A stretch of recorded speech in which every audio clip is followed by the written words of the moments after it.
Hey, good day, everybody. Welcome back to Rocky Mountain Readings, where we're reading the beautiful work, The Tales of Rabbi Nachman of Breslov by Rabbi Aiden Steinsaltz. And yesterday was a wonderful, wonderful, wonderful tale. We read The Merchant and the Pauper. Excellent, excellent written story, but the meaning is just so profound. Hopefully you're really enjoying this. And yeah, today we got another new one. So shalom, Sheila. Glad to have you with us. Hope all's well with you. We got to chat soon. Anyways, today we're on a tale called The King's Son and the Son of the Maid. Excellent. Should be great. Okay, let's jump right into it. Shalom, Ashley. Once there was a king. In his household there was a certain maid who served the queen. She was not a simple cook who would never be allowed in the king's presence, but a maid-in-waiting of modest rank. When the time came for the queen to deliver her child, the maid, too, was ready to give birth. The midwife, for no other reason than to see what would come of it, exchanged the babies. Oh. She took the king's son and laid it next to the maid, and she laid the maid's son next to the queen. Oh. The boys began to grow up. The so-called son of the king, who was really the son of the servant, was given much honor and respect. He was raised up higher and higher and became greatly exalted. Meanwhile, the maid's son, that is, the king's true son, grew up in the king's household, and both children studied together in the same class. The king's true son was by nature drawn to regal ways, even though he was brought up in a home of a servant. Conversely, the maid's son, who was known as the king's son, was drawn to ways that were not those of a king, but he was brought up in the house of the king. He had to behave according to the regal manners that he had been taught. Now, women are incapable of keeping a secret. Whoa. And after a while, the midwife told someone how she had exchanged the two infants. As this man had a friend, and this friend also had a friend, the secret naturally became known. And before long, everyone was talking about how the king's son had been exchanged. Nevertheless, the people did not speak about it openly, lest the matter become known to the king. For after all, what could he possibly do about it? How could he undo what had been done? Besides, why should he believe such a tale? It might well be false. So, although people continued whispering the story about it, was felt that the king should not be told. One day, someone revealed the secret to the king's false son, telling him what people were saying about his having been exchanged. Still, this person added, "I think it's beneath your dignity to investigate the matter. I'm only telling you this in case there's ever a conspiracy against the kingdom. The rumor could be advantageous to the conspirators. You ought to think about getting rid of this possible pretender." The false prince began to harass the father of the other son, who was really his own father. He did the father injury whenever he could, for he wanted to cause him so much trouble that he would be compelled to take his son and depart. As long as the king was alive, the false prince had little power, but he still managed to make life difficult for his supposed rival. When the king grew old and died, the false prince succeeded him. He began to oppress the father of the other son more than ever, though he did this in such a way that no one would know what was going on, for such things would not seem right to the people. The supposed father of the other son understood that he was being vexed because of the rumor about the exchange, and he told his supposed son the whole story. "I have great pity for you, whoever you are," he concluded. "If you are really my son, how can I help feeling sorry for you? And if you are not my son, but the son of the king, you are all the more to be pitied, for the false king will stop at nothing to get rid of you. God forbid. You must flee from this place."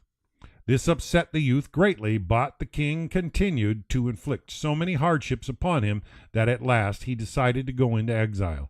His foster father gave him a considerable sum of money, and he departed.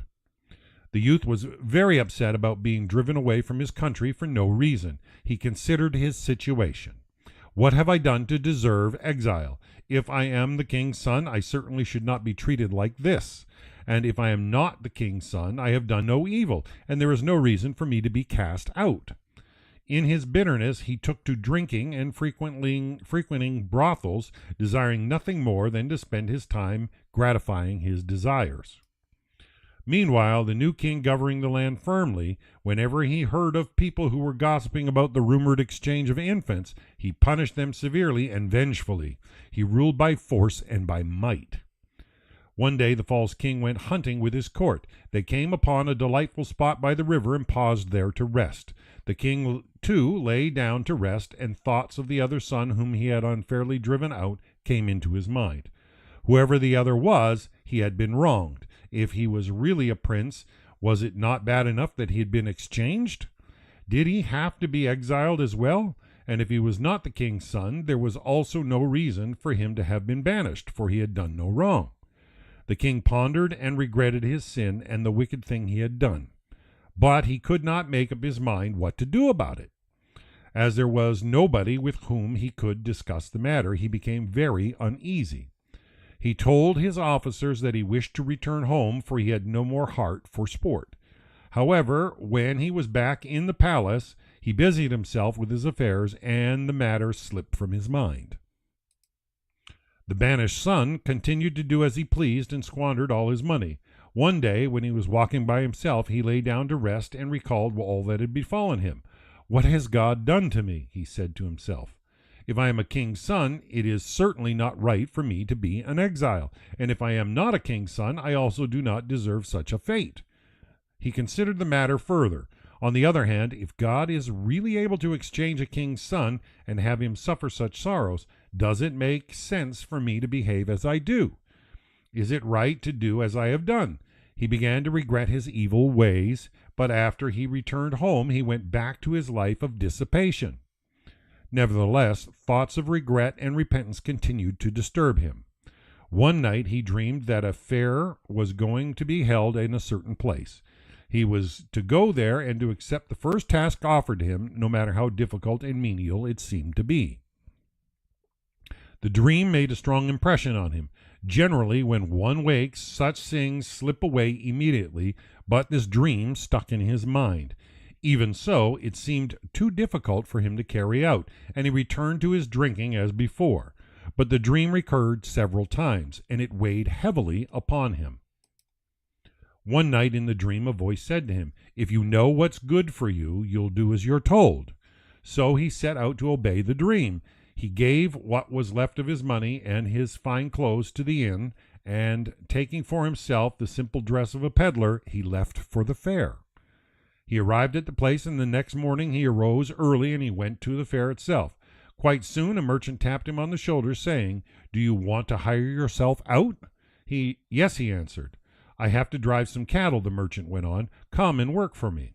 Because of what he had been told in the dream, the youth did not pause to consider the matter. He agreed at once. The merchant immediately started ordering him around in a manner of a master to his servant, and the youth soon had second thoughts. He was a gentle person and not suited for such work, and now he would have to drive cattle and tramp on foot alongside the beasts. But it was too late for him to change his mind, and the merchant continued ordering him about. He asked his new master, "How can I go alone with the animals?" The merchant answered, "There are other drovers looking after my cattle. You will go with them." He gave him some cattle, and the youth drove them out of the city to the place where the other drovers were gathered. From there they all moved off together with the young among them, driving the animals that had been assigned to them.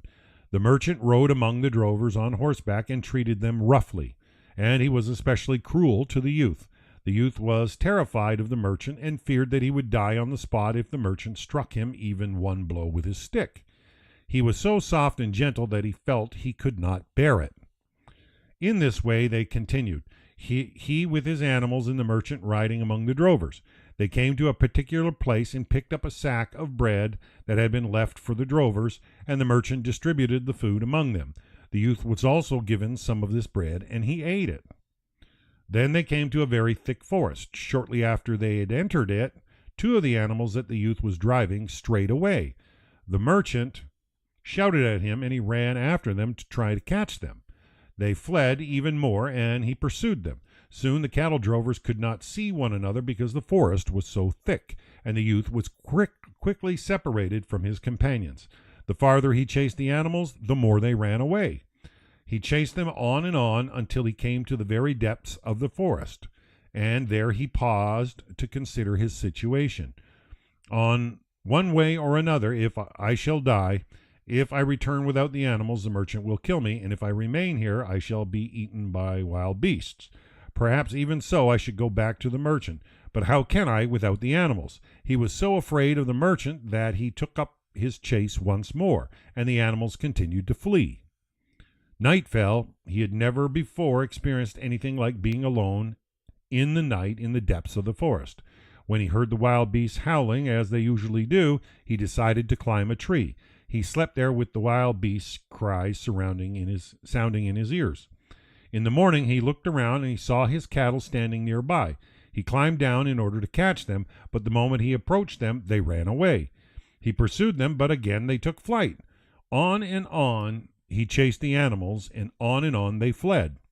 At times the animals would find some grass and stop to eat. Then he would draw near them and try to catch them, but they always managed to elude him. He followed them into the deepest part of the forest, where there lived wild animals that had no fear of man, so far away were they from human habitation. Night fell again, and when he heard the wild beasts howling all around him, he became very frightened. He saw a very large tree standing nearby and began climbing it. When he came up into the tree, he saw a man lying there among the branches. He was frightened, but even so, it relieved him to meet another human being. "Who are you?" he asked. "A man," replied the stranger. "And who are you?" "A man." "Where are you from?" asked the stranger. The youth did not want to tell him the whole story, and so he said, "I was a drover, and 2 animals that strayed from the herd led me here. But tell me, how did you come to be here?" "My horse brought me here," the man replied. "I went out riding, and when I dismounted in order to rest, the horse wandered off into the forest. I chased him, but he kept running away from me, and that's how I come to be here." The 2 decided to join forces and to remain together always, even when they returned to human habitation. Welcome, Hezi. At dawn, they heard a very powerful laugh resounding among the trees. It reverberated throughout the entire forest. It was so loud that even the trees in which they were sitting shook and trembled. The youth was very frightened, but the man whom he had met in the tree said, "I am no longer afraid of this sound because I have already spent several nights here. Every night toward dawn, as the darkness draws back, this laughter is heard, and all the trees shake and tremble." The youth became very alarmed and said to his companion, "This place must be inhabited by spirits, for such laughter is never heard in any place where humans live. Whoever heard of a laugh resounding over the whole world?" Then suddenly it was day. They looked around and saw the animals of the youth and also the horse of his companion standing nearby. They climbed down the tree and began their pursuit, the youth after his animals and the other after his horse. The animals again fled before the youth as he ran after them, and the horse similarly eluded his master. Meanwhile, the 2 wandered far apart from each other. In the course of the chase, the youth found a sack filled with bread. Now, bread is very important in the wilderness, so he took the sack and slung it up on his shoulder before continuing to follow the animals. On his way, he met a man. He was very frightened at first, but even so, he was somewhat relieved to meet another human being. The man asked him, "How did you get here?" The youth returned his question, "How did you get here?" The man replied, "I, my fathers, and my forefathers were brought up in this place. But you, how did you ever find your way here? No one from where humans live ever comes here." The youth was very frightened because he realized that this man was not a human being at all. He had said that his forefathers were brought up here, and no one from where humans live ever came here. But the man of the forest did him no harm, and was even rather friendly. He asked the youth, "What are you doing here?" The youth answered that he was chasing some stray animals. "Stop chasing your sins," the man said. "It is not cattle, but your sins that are leading you on. You have already been punished enough, so stop your pursuit. Come with me, and you will come into your own." The king's true son accompanied him, but he was afraid to talk or ask anything, lest the man open his mouth and devour him. So he followed in silence, and on the way he met his comrade who had gone in pursuit of the horse. He warned him with signs, "This is not a human being, have nothing to do with him." Meanwhile, his comrade had noticed the sack of bread on his shoulders and entreated, "My brother, I have not eaten for several days. Give me some bread." The youth replied, "Here in the wilderness my own life comes first, and I need the bread for myself." The other continued begging and pleading, "I will give you anything you want for it." The youth answered, "What can you give me in return for bread in the wilderness?" "I will give you my entire self," replied the owner of the horse. "I'll sell myself to you as a bondservant." The youth decided that it was a good bargain, and so he bought the other to be his bondservant for all time. His comrade swore that in exchange for some bread he would continue to serve him even when they returned to civilization. The only condition was that they would both eat from the sack until it was empty.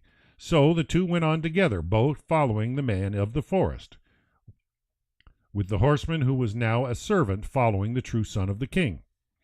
Having a servant made the journey a little easier for the youth. Whenever he needed to lift or do something, he would command his servant to lift or to do whatever it was he wanted. They came to a place that was crawling with snakes and scorpions.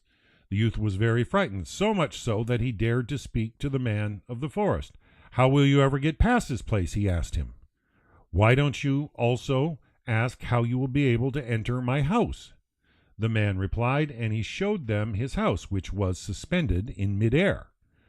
They went on with him, and he brought them safely to his house. He gave them food and drink, and then he went away. The king's true son used his servant whenever he needed anything. The servant was very bitter about having sold himself because of a single hour when he had needed bread. Now he had plenty to eat, but he would be a servant forever. He heaved a great sigh. "What have I come to, that I should be a servant?" "Why are you moaning so much about being a servant?" asked the youth. "What kind of great position did you have before?" The servant answered that he had once been a king. There had been a rumor about his having been exchanged and so forth, as was related before, for this was none other than the son of the serving maid, and he had driven out the other son. After a while it had occurred to him that he had been unjust and regretted it. He kept feeling sorry about the wicked deed that he had committed against the other son. One day he dreamed that the way to right the wrong was to relinquish his kingdom and travel as chance would take him, and in this way he would be able to make amends. He had not wanted to do this, but the dream recurred time and time again and upset him so much that he decided to obey. He abdicated his throne and wandered about until he finally ended up here, and now he had become a servant. The other youth listened to the whole story in silence, thinking to himself, "I'll know how to deal with you." In the evening, the man of the forest returned and gave them food and drink, and they spent the night there. Just before the day dawned, they heard the tremendous laugh that made the whole forest tremble. The servant urged the king's son to ask the man of the forest what was going on. So the youth asked him, "What is the great laugh that is heard at dawn?" "That is the sound of the day laughing at the night," answered the man of the forest. "The night asks the day, 'Why is it that whenever you come, I no longer have a name?' The day bursts out laughing, and the night becomes day. That is the laughter that you hear at dawn." This seemed a great marvel to the king's son, that the day should laugh at the night, but he could not ask any more questions because of the man's amazing answer. With morning, the man of the forest departed again, and during the day the two companions ate and drank together in the house. When night fell, the man returned, and they ate and drank and spent the night there. At night they heard a sound of the wild beasts roaring and making strange noises. The lion roared, the leopard howled, and the birds whistled and screeched, each and every beast making its own sound. At first the two were frightened, and they did not listen to the sound attentively. Eventually they did begin to listen carefully, and they found that they were listening to a melody. The animals were singing a wonderful song. So marvelously pleasant was this music that the more they listened to it, the more agreeable did it seem. till they felt that all the pleasures in the world could not compare with the pleasure of listening to it.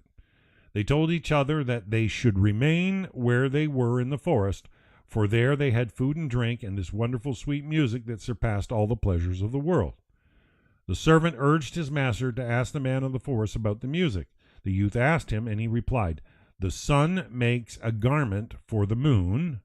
The creatures of the forest are very grateful to the moon, since the dominion of the beasts is mainly the night. Sometimes they have to enter the dwelling places of men, and they cannot do this by day. Because the moon does them the great favor of lighting up the night for them, they decided to compose a new song for the moon. This is the music that you hear." Now that they knew it was a song, they listened to the music even more intently than before, and were more impressed than ever with its wonderful sweetness. But the man of the forest said to them, "Why do you find this unique? I have an instrument made of leaves and colored things that I inherited from my forefathers, who inherited it from their ancestors. Whenever this instrument is placed on any bird or beast, it immediately begins to play the same wonderful melody." After this, the great laughter was heard again, and it became day. The man of the forest left, and the true son of the king began to look for the instrument. He searched all over the room, but he did not find it. He did not dare go any farther. The two were afraid to ask the man of the forest to lead them to a place where men lived. However, the man himself said that he would direct them to human habitation. Then he took out the instrument of which he had spoken and gave it to the king's true son. "I give you this instrument as a gift," he said. "Now you must know how to master it." The two then asked him, "Which way should we go?" He answered that they must seek out the country called the foolish country with the wise king. They asked him in which direction they should set out to begin asking for this country. He showed them the way with his hand, and then he told the real son of the king, "Go to that country, and there you will come into your greatness." They set out. On their way, they looked out for some creature on which they could try out the instrument to see if it would play, but they encountered no living being. Later, as they neared a town, they found an animal. They placed the instrument on it, and it began to play the music. They went on and on in this way until they came to the country they were looking for. The country was surrounded by a wall and could be entered only by way of one gate. In order to get to this gate, one had to go around the wall for several miles. They went around until they reached the gate, but when they got there, they were not permitted to enter. The king of the country had died. Although he had a son to succeed him, the king had left a will in which he had written that whereas the kingdom had previously been called the foolish country with the wise king, now it should be called the reverse, the wise country with the foolish king. Whoever restored the former name to the kingdom so that it would be called the foolish country with the wise king, he would become king. So no one was permitted to enter the country unless he first undertook to restore the former name to the kingdom. "Can you undertake this task?" they asked the youth. He could not, and so the two could not enter. The servant urged his master to turn back, but he did not wish to, because the man of the forest had told him to go to this country in order to come into his greatness. Meanwhile, another man arriving, riding on a horse, he also wanted to enter, but they would not let him in for the same reason. Seeing the man's horse, the king's son took out his instrument. He placed it on the horse and immediately began to play the very marvelous melody. The man on the horse begged him to sell him the instrument, but the youth did not want to part with it. "What can you possibly give me in return for this marvelous instrument?" he asked. The man on the horse replied, "What can you do with this instrument of yours? Perhaps you can make a show with it, and someone will throw you a gold coin. But I know something better than your instrument, something that I received from my forefathers, with which one is able to comprehend one thing from another. If someone says a single word, it is possible by means of this secret knowledge that has been handed down to me to comprehend one thing from another. I have not yet revealed this knowledge to anyone in the world, but I am willing to teach it to you if you will give me that instrument." The king's true son decided that it would indeed be a wonderful thing to be able to comprehend one thing from another, and he gave him the instrument. The man on the horse then taught him how to comprehend one thing from another. The king's true son then returned to the gate in the wall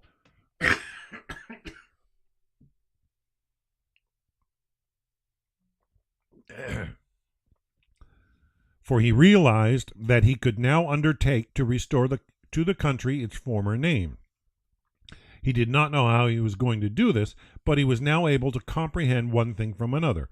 He realized that it could be done. Besides, what could he lose by trying? When he told the people at the gate that he would undertake the task, they allowed him to enter. The chief ministers were informed that someone had come who would undertake the task, and the youth was brought before them.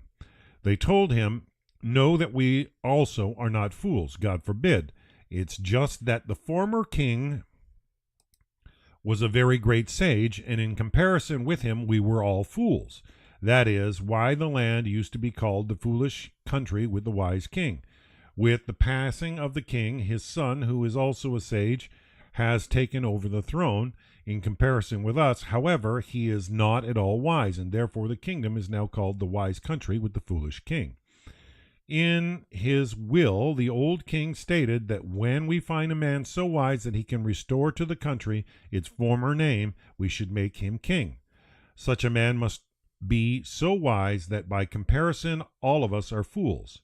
When he becomes king, the country can again be called the foolish country with the wise king.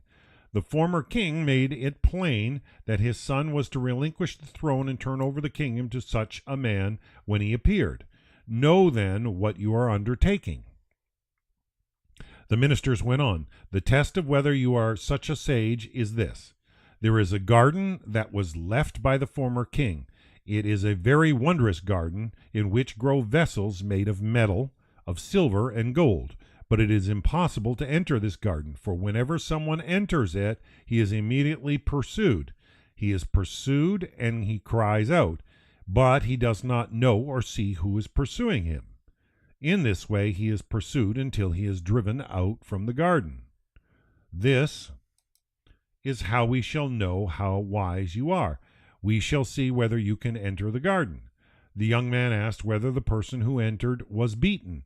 The ministers answered, the main thing is that he is pursued and doesn't know by whom, when he flees in great terror, So we have been told by those who have entered the garden.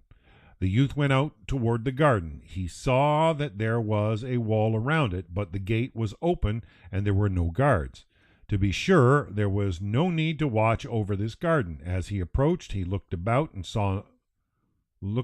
him and saw a man, or rather the statue of a man standing near the garden. He looked again and noticed an inscribed tablet stating that this man had been king hundreds of years ago, and that in his days there had been peace, but before his time and after it there had been war. Since the son had learned to comprehend one thing from another, he realized that everything depended upon this man, and that if he entered the garden and was pursued, there was no need to flee. All he had to do was to stand near this man, and he would be safe. Moreover, if this man was moved and placed inside the garden, it would be possible for anyone to enter safely. The king's son entered the garden, and as soon as he felt that he was being pursued, he went over and stood next to the man just outside the gate. In this way he came out in peace and unharmed. Others who had entered the garden had become terrified and fled as soon as the pursuit began, and so they had been vanquished. The king's son, by standing next to the man, came out in peace and unharmed. The ministers saw this and were astonished. The young man then gave instructions to have the statue moved into the garden. When this had been done, all of the ministers entered the garden and came out of it in peace. Then the ministers told the son, although we have seen what you have accomplished, you cannot yet be given the kingdom. We shall give you one more test. The throne of the former king is very high. Various birds and beasts, all carved of wood, stand around it. In front of the throne there is a bed. Next to the bed there is a table, and on the table is a lamp. Many roads, all paved in stone, extend in all directions from where the throne stands. No one knows the meaning of this throne and the roads. At a certain distance out along one of the roads there is a golden lion that opens its mouth and devours anyone who approaches. The road continues beyond the lion. It is the same with all the other roads, each of which leads in a different direction. On the second road there is a leopard, also made of metal, and so it is with all the other roads which extend throughout the entire country, each with its metal beast. No one understands the meaning of the throne or the objects on the road around it. You will be proven by whether you can comprehend all these things. Then they showed him the throne, and he saw that it was indeed very high.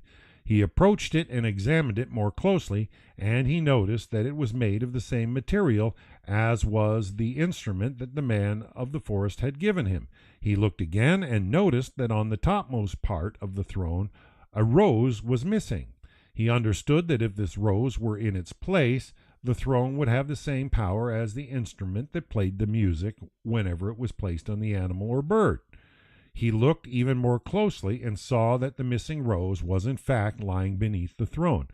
Were it picked up and set back on high, the throne would have the power of the marvelous instrument. The former king had arranged and hidden everything with such subtlety that no man could understand it, until such a time as a very wise man came. He would understand it all and be able to put everything back in its place. In the same way, the king's son realized that the bed had to be shifted a little from where it was standing. The table also had to be moved a little, and also the lamp. In addition, each of the birds and the beasts had to be put in its proper place. One must take this bird and put it in that place, and so with all the other beasts.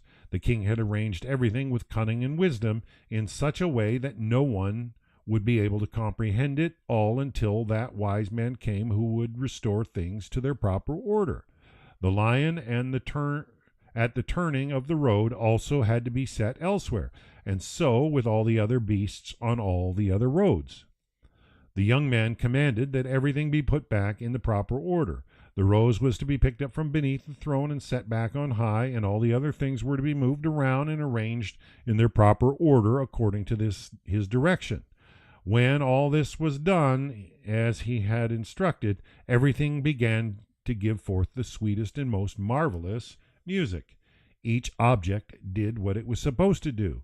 Then they gave him the kingdom. And the true son, who had now become king, said to the son of the maid, "Now I understand that I am indeed the true son of the king, and you are the true son of the maid." Wow.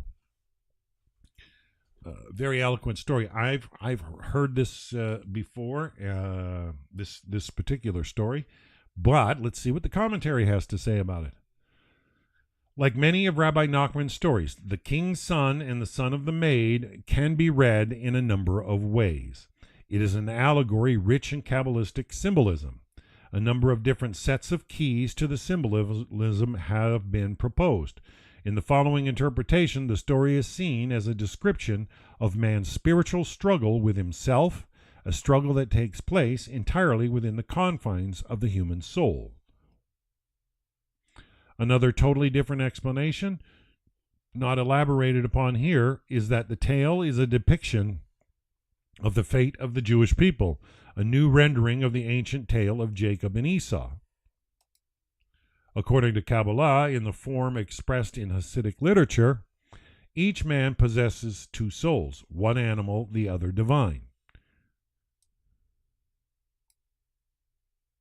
The animal spirit is the vital force that gives life to the body, though it possesses in addition spiritual components that are oriented beyond this function and do not exist purely as an ends in themselves. The divine soul reflects the pure inner essence of humanity, its yearning towards the divine. It is unconnected to the body or its needs, which indeed it frequently overcomes. It aspires to be and to do good. Every man's life is an ongoing struggle between these two souls, each of which strives to capture and dominate the individual. The tale of the king's son, the divine soul, and the maid's son, the animal soul, describes such a struggle. The ups and downs of the human spirit are traversed from the inner torment of self-knowledge and the struggle for a correct relationship between the two souls through suffering of regret and repentance. Divine and animal are drawn into the mysterious forest of the soul's confusion. And a way out of this confusion is found. The concluding section describes the divine soul's way toward a higher solution of the world's problems. The basic plot of this story is essentially original, although some of the subsidiary themes, which are linked together in a string of episodes, are familiar to us from folktales. The symbolism and allegory were strongly influenced, as Rabbi Nachman himself points out in an appendix to the story, not printed here, by the Kabbalah, especially its most ancient tradition of chariot mysticism. The King and the Sons. All right. From the time of the Bible, Jewish literature has used the image of the king to represent God. Rabbi Nachman's stories use this imagery too, though typically divine intervention is not a feature of the plot. A child born to the queen is the king's true offspring and represents the divine soul. This is in keeping with the concept that the divine soul is part of God.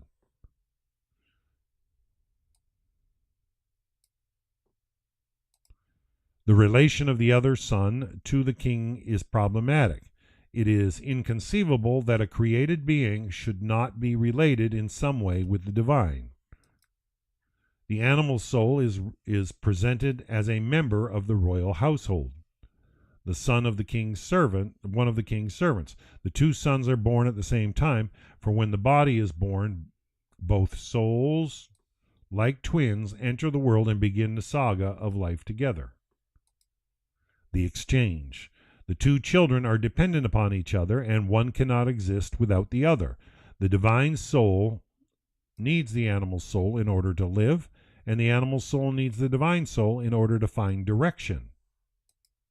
However, normal relations depend on the king's son being the ruler, a natural state that is disturbed by the unfortunate exchange.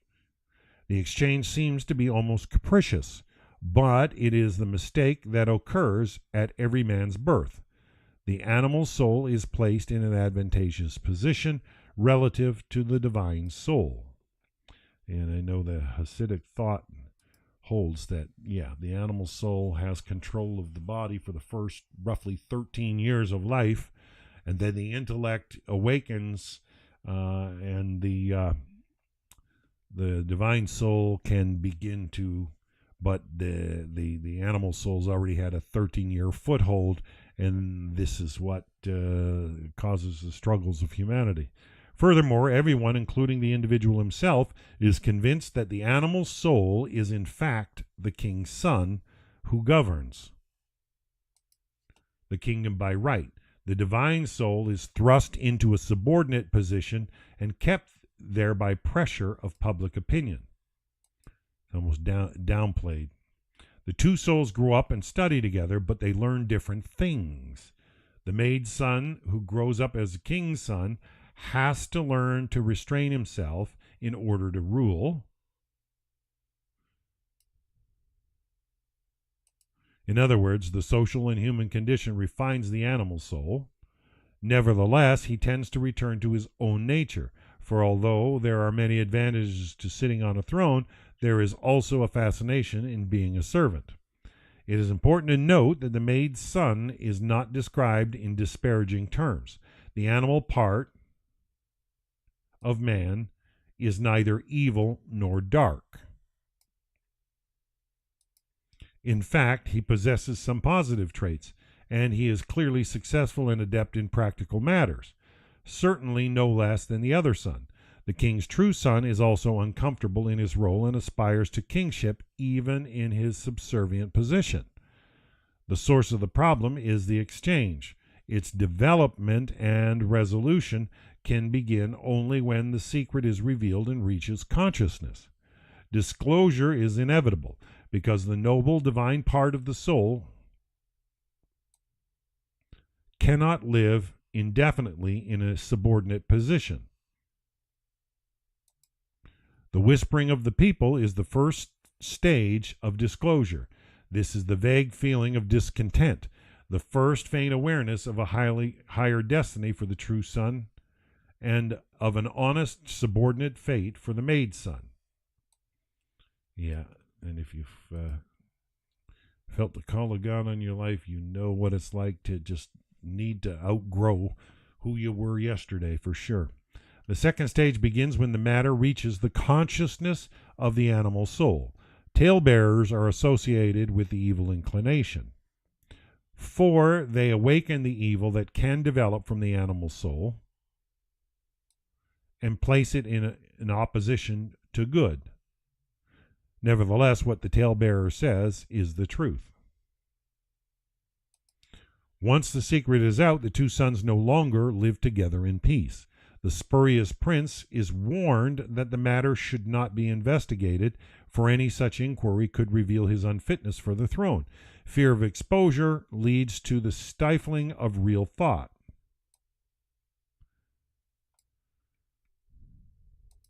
Characteristic of this situation is the fact that the two sons can continue to live together only as long as they have no awareness of their true identity and of the differences between them.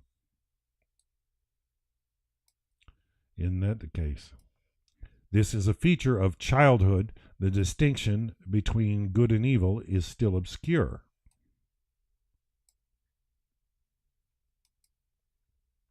The antagonism between the material and the spiritual is perceived first by the animal soul, and oddly enough, only later by the nobler side. The false son takes the initiative, and in his effort to get rid of the king's real son, launches an attack against the servant who is, in fact, his own father. This character represents common sense, which is the real father of man's animal nature, engendering those aspects of the soul that enable it to rule over the whole soul. Wow. The death of the king and the exile of the true son. While the king is still alive, the maid's son cannot gain complete control. When he dies, in other words, when man says that there is no God and that he alone rules the universe, the false king can ascend to the throne. The false king now feels free to act, though he is still restrained to a certain extent by public opinion. He cannot yet cast off the burden of spirituality altogether, but he continues and intensifies the oppression in secret. The weight of the personality as a whole leans increasingly towards the physical world. Eventually, the very presence of the divine soul becomes intolerable, and the true son is exiled. The king's son is banished, but man's spirituality cannot disappear altogether. And it is now manifest in a terrible bitterness that leads the individual to drunkenness, riotous living, and the brothel.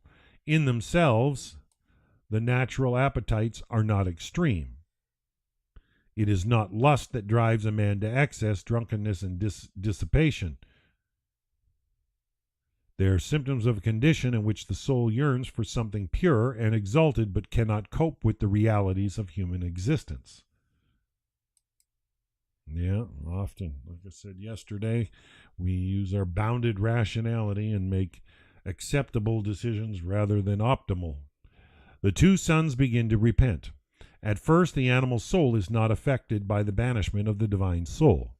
The false king rules successfully and materially, and material welfare is attained. Any intimation that all is not well is either held in contempt or fiercely suppressed. The false king's rules with a firm hand. This is the stage of ambivalence. Neither of the sons is a clear-cut good or evil character. One aspires for noble and the divine, and yet acts in the opposite direction, while the other is not unwavering or even at ease with his worldliness. The animal soul does endeavor, as perhaps every man does during the storm and fury of adolescence, to build a harmonious life out of the jagged principles of materialism. In a moment of leisure, however, he comes to the realization that something is lacking in his existence as a human being, and he misses his counterpart. Ultimately, matter seeks only comfort and does not aspire to kingship. In the depths of its being, it wishes to be led firmly towards the sublime. Thus, at moments of respite from his royal duties, the false king does begin to repent. In order to get rid of this uncomfortable emotion, he returns to his routine, finding forgetfulness in activity. Paralleling the false king's spiritual crisis, there is an awakening in the true son, an awareness of his royal heritage, and of a deep need to realize himself. The point of departure is the very bitterness that had driven him to dissipation. The clear wish for a nobler cause is still unformed, but the first step is made toward it. Thus, bitterness can be a constructive factor. Sin can be overcome, and one can return to confront the basic aims of life. The true son's second exile. A single disagreeable encounter with the truth is not enough to initiate the process of repentance, and it is repeated through the medium of a dream.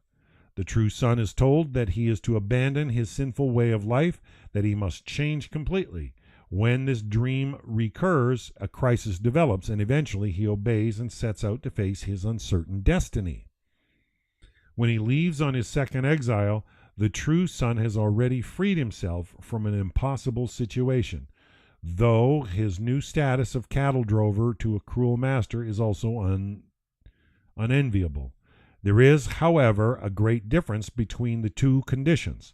Previously, chasing animals or animality had given him pleasure, whereas now it is a source of misery.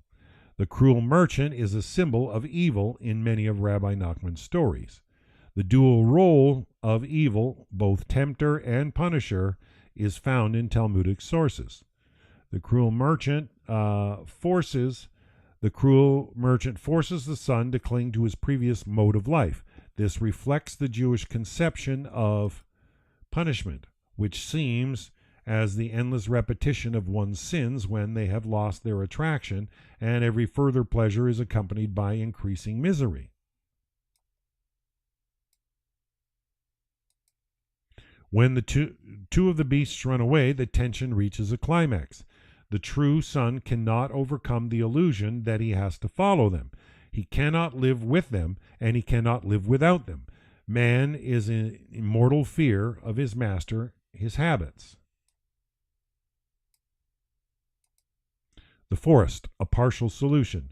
The forest is a whole world of mystery, the innermost recesses of the human soul. Here a man experiences the enigmatic, the inexplicable, and perceives mysterious images of himself and the world. Rabbi Nachman uses a well-known Kabbalistic symbol of the forest as the world of the angels, a higher realm of existence. Here the two sons, having arrived by different but parallel paths, meet again and start to build a new relationship. The image of the man on the horse is an enlargement of the biblical verse, "I have seen servants upon horses and princes walking as servants upon the earth," from Ecclesiastes 10:7. The first step in the establishment of this new relationship, in the establishment of proper order in the soul, is the acquisition of the sack of bread. The bread is a symbol of divine wisdom, and possessing it gives the true son a unique advantage. Next is the meeting between the true son and the spirit of the forest, who helps the true son to find himself. He begins by releasing him from the pursuit of the animals and revealing its significance. The fact that the spirit of the forest is not human shows that he is of the class of the angelic beings, to which the king's true son is by nature closely related. In the symbolism of the Kabbalah, the spirit of the forest is an angel who is, in fact, the master of this particular world. In the forest of the soul, man can encounter other aspects of himself, and it is here that the true son meets the man who is pursuing his horse, a pursuit that is symbolic of the sin and the punishment of the usurper king. The false son is incapable of establishing direct contact with the spirit of the forest. There's a big point. His blindness to mystical revelation is evident. He is entirely dependent on the true son who possesses the bread, and as a result is forced to become his bondservant forever. Once the correct relationship between the two souls is established, it cannot be altered. The spirit takes them through the forest, through the inner complexities of the soul, into terrible, incomprehensible places, past great spiritual dangers, the snakes and the scorpions. They doubt if they will ever emerge. However, there is a way through, and when the king's son submits to the spirit of the forest, perhaps an aspect of his own inner forces, he finds himself again in a house which, though it is suspended in midair, is a recognizable feature, a small rational world in the depth of the forest. The servant encourages his master to ask, "There is no evil intention in this." As part of the new, healthy relationship that has been established, the servant offers his skills and talents for the benefit of the other. The divine soul tends by nature to be quietistic and passive, while the animal soul has the powers of curiosity and inquiry that lead to action and achievement. The first question concerns the tremendous laugh that is heard before dawn. The spirit of the forest explains that the laugh is the joyous sound of good.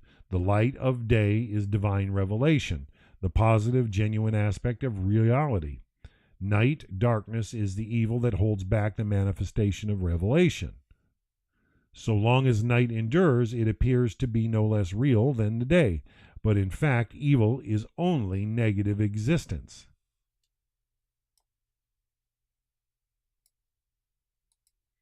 The absence of good. It has no name. When light does eventually come, and come it must, even if, like redemption, it tarries, it thrusts out darkness completely. Night evaporates without a struggle, and those who had clung to it wonder what happened to its apparent fullness of existence. Then day speaks in a great burst of laughter, the triumphant, joyful laughter of good. Other strange sounds are heard in the forest, such as the cries of the beast. This is the sound of primordial nature, which at first terrifies all who hear it. Gradually, however, one can learn to distinguish separate sounds within the mighty roar, and eventually, perhaps, to perceive the profound, overwhelmingly beautiful harmony. One may also reach an ecstatic enjoyment, the bliss of being in touch with the very essence of life. This is the greatest pleasure in the world.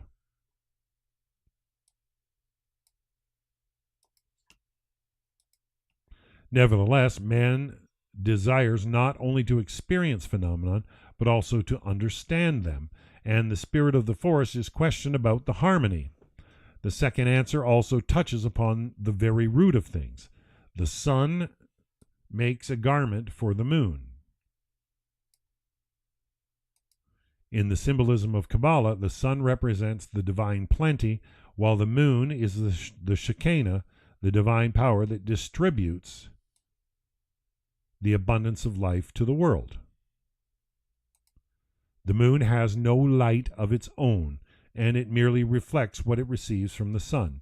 The creatures are incapable of absorbing the sun's light, which is so bright that it blots out worldly reality, and they must receive their life illumination indirectly from the moon.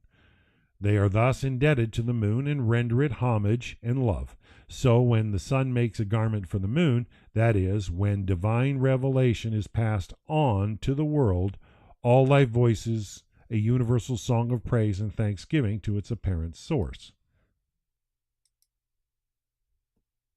The blissful response to this sound derives from a mystical vision of unity, an awareness of oneness. The instrument possessed by the spirit of the forest is a kind of mystical knowledge. By putting together leaves and colored fragments symbolic of the separate parts of the forest, its owner can contain the great harmony and extract from it every living creature. He can reveal the totality of nature that is contained in every detail. However, this music, despite its beauty and its magic, ultimately belongs to the world of night that conceals the divine spirit. Man cannot dwell infinitely in this world of private mysticism and must emerge, after the rehabilitation of his soul, into social reality. From the forest of the soul to the world of men. The spirit of the forest prepares the divine soul, now the master, for this next stage of the journey. He warns him that he must exert firm control, neither too severe nor too lax, over his servant, and gives him 3 gifts: the instrument representing the essence of his sojourning in the forest, a destination, and instruction on how to reach it. Emergence from the forest is separation from one realm of existence and entry into another. It's a kind of rebirth, the return to the world of a better balanced and an integrated personality. The true son is now ready to undertake his great task, to seek out the wise country with the foolish king, and reinstate its old name, the foolish country with the wise king. He must reverse the decline that had set in when the old king died, and he must restore to the country its previous glory. The message is clear. After the state of the soul has been put right, one must correct the world.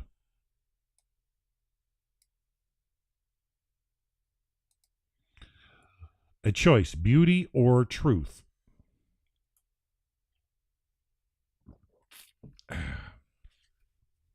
The meeting with the man on horseback is of profound importance, and it represents a telling attack on being satisfied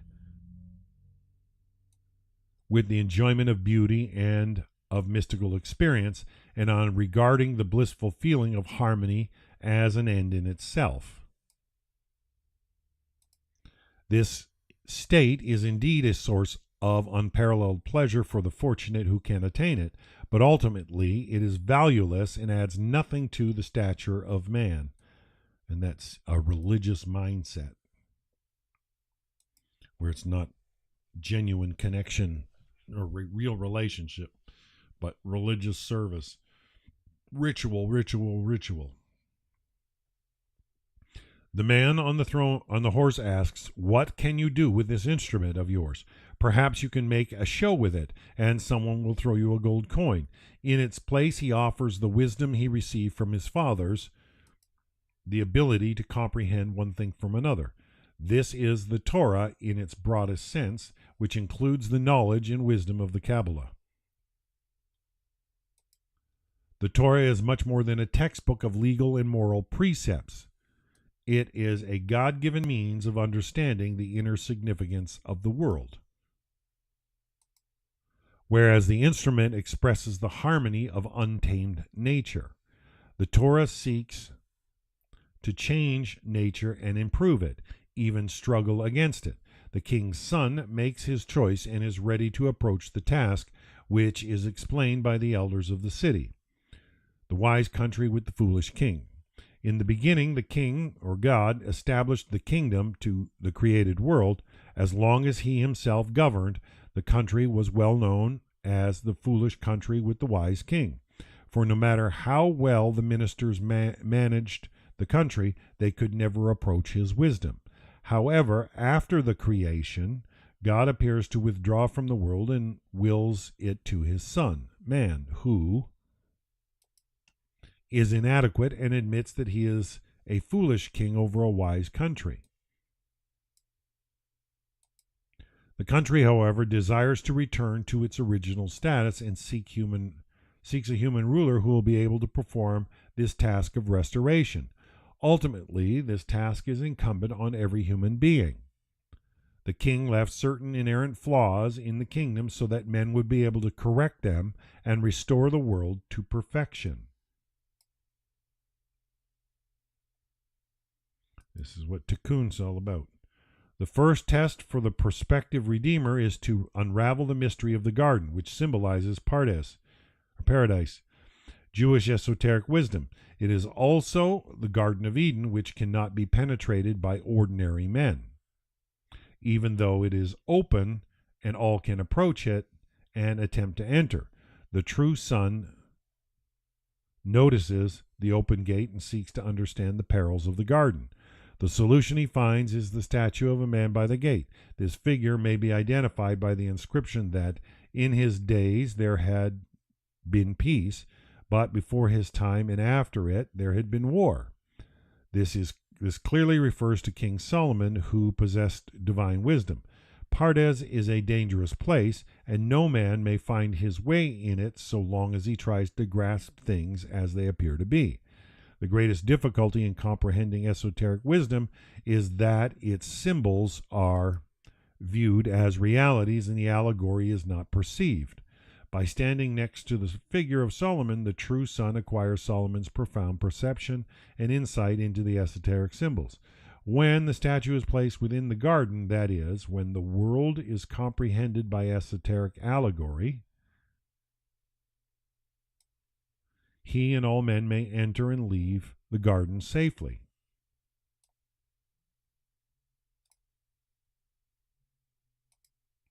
Having achieved this understanding, the true Son can set about the second, even greater task of setting the world aright, using his new knowledge in a series of symbolic acts. The esoteric aspect of the world is known in Jewish mysticism as the chariot, and indeed the whole world is regarded in a way as God's throne or chariot.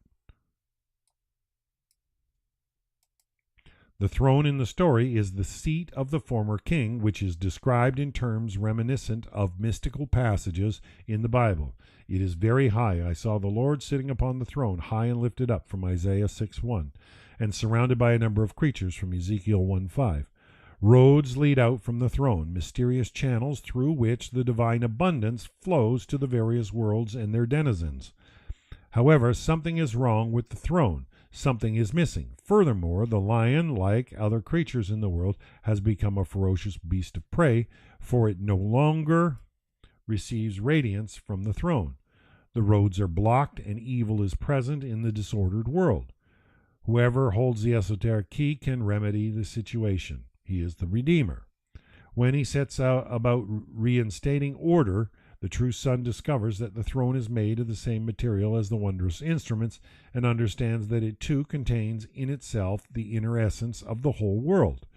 In the forest, the instrument represented the ark of the law, but there it contained no specific message.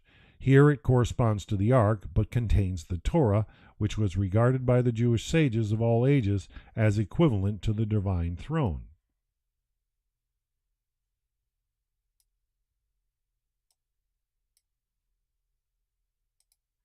Within the temple, the true Son notices that certain details are out of place. Each of them have Kabbalistic significance. Thus, the rose, which is in the Zohar, is interpreted as the Knesset Israel, the quintessential community of Israel, and also the Shekinah, God's presence in the world, has fallen and must be raised. It is interesting to note that nothing has to be moved very far. Shifting things just as little into their correct places is all that is required to reintroduce harmony.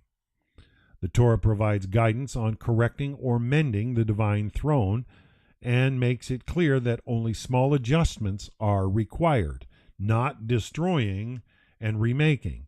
These small symbolic adjustments, the minor changes in reality, are the mitzvot. Each individual mitzvah is only a minute part of the whole process, but when all the mitzvot are performed properly and at the right time, the whole world can be perfected.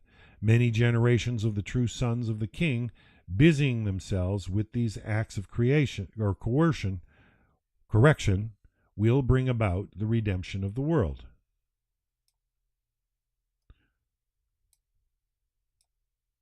Come on. Many generations of the true sons of the king, busying themselves with these acts of correction, will bring about the redemption of the world. Excellent. You know what? I think at this stage it's probably not good to start getting into another one. So why don't we call it a day and leave this one until Monday? The Master of the Prayer. I hope you're enjoying it. I find this fascinating book, and just, I'm going to have to go back and reread it, and this is why I'm doing a lot of highlighting, so I can ponder and chew on a lot of thoughts myself. Got so much room to grow, but I love the way it talks about the struggle between the natural soul and the spiritual soul, but one is not inherently evil, and just built for different things. So understanding the balance is so key. But yeah, enjoyable. The Tales of Rabbi Nachman for sure. Hopefully you guys are enjoying it as much as I am. So yeah, on that note, we'll call it a day for today. I know it's a little bit earlier than usual, but I try to run through, let's see. Yeah, we're nearly 40% done the book, so we still got another 60% to go. I don't know if I can finish it in another 3 sessions, maybe. Just trying to pick my points for starting each session. So we will be back on Monday with the Master of the Prayer. Until then, I wish you all a great weekend. Shabbat Shalom. And we will see you on Monday. Take care, Dan Smith, Ashley G, Running Right, Chezi, Sheila. Always good to have you with us, and bye for now.